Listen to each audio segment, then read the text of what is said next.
Vamos lá para mais macro. Bom, no dia de hoje a gente começa aí a semana com boas perspectivas para o cenário político aqui internamente, com a volta do Lula lá da África do Sul, depois da reunião do BRICS, né? A gente finalmente vai ter aí uma continuidade, talvez uma possível conclusão da reforma ministerial, que já não é de hoje, que a gente lembra que é a reforma ministerial que está travando as outras pautas, pelo famoso tomar lá da cá na política brasileira, né? Eles estão esperando os cargos para poder dar a continuidade às decisões importantes.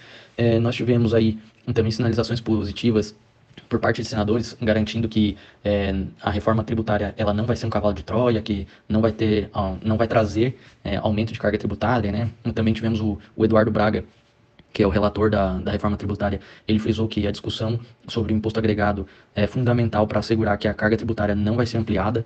Então, assim, são todas sinalizações positivas, né? Obviamente, a gente sabe que não tem nada decidido, então é o famoso ruído, mas, olhando no fringir dos ovos, são sinalizações positivas, né?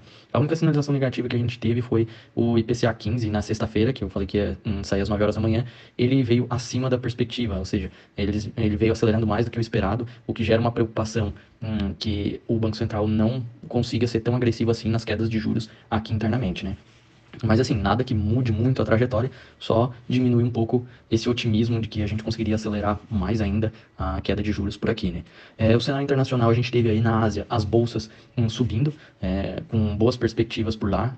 A China reduziu um imposto aplicado nos operadores da bolsa por lá, pela primeira vez desde 2008. Isso gerou um otimismo nas bolsas por lá, tanto que a bolsa de Xangai ela chegou a subir no high do dia, né, da madrugada, mais de 5%, e depois voltou, fechou aí a 1% e pouco de alta.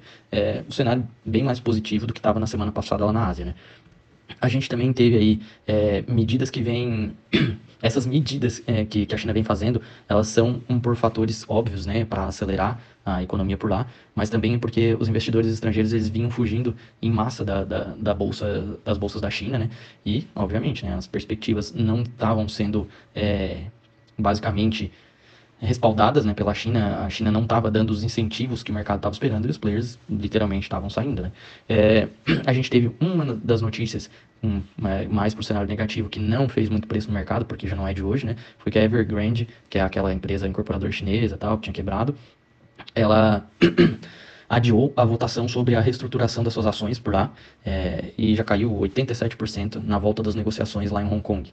Então, assim, a gente sabe que o cenário das incorporadoras chinesas é a grande fragilidade atual lá na China, né, que tende a refletir para o resto do mundo, só que a Evergrande já estava basicamente dada, né? Então não foi o que fez preço hoje nos mercados. A gente teve na Europa as bolsas, estamos tendo as bolsas subindo. Um fato relevante é que lá o Reino Unido está em feriado, né? Então está fechado. E a França, o governo prometeu cortar o imposto em 2024 para apoiar a atividade, o que é uma sinalização positiva, porque lembrando que a Europa ela tem uma grande perspectiva de recessão para 2024 e qualquer ajuda do governo para esse cenário é bem-vinda, né? O que reflete positivamente para as bolsas lá. Os futuros dos Estados Unidos estão estáveis agora de manhã, levemente positivos. A gente teve aí o discurso do Jerome Powell na sexta-feira, no Jackson Hole, que era o fator mais esperado pelos mercados dos últimos meses, né? A gente teve um discurso tranquilo, nada fugiu do que ele já vinha falando em outros discursos, né? Ao contrário do ano passado, que ele mudou totalmente, foi muito mais agressivo no simpósio de Jackson Hole. Nesse, ele manteve o mesmo discurso, falando que se for necessário vai ter novos aumentos sim de juros e vai precisar manter a taxa de juros maior. Basicamente, ele só jogou um pouco para frente também a questão da queda de juros, que o mercado já estava precificando aí para o começo do ano que vem. Ele deu a entender que vai ser bem mais para frente, né? A Lagarde também, que falou no evento, que é a presidente do Banco Central da Europa, ela foi na mesma linha, também falando que se for necessário vai precisar aumentar um pouco mais os juros, vai manter mais alto por mais tempo.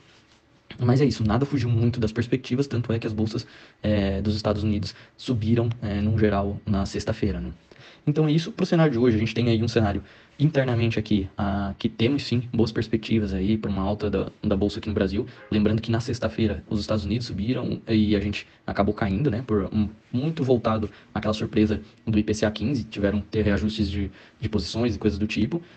Mas para hoje nós temos sim, talvez, uma movimentação aí de alta para a bolsa e queda para o dólar aqui internamente.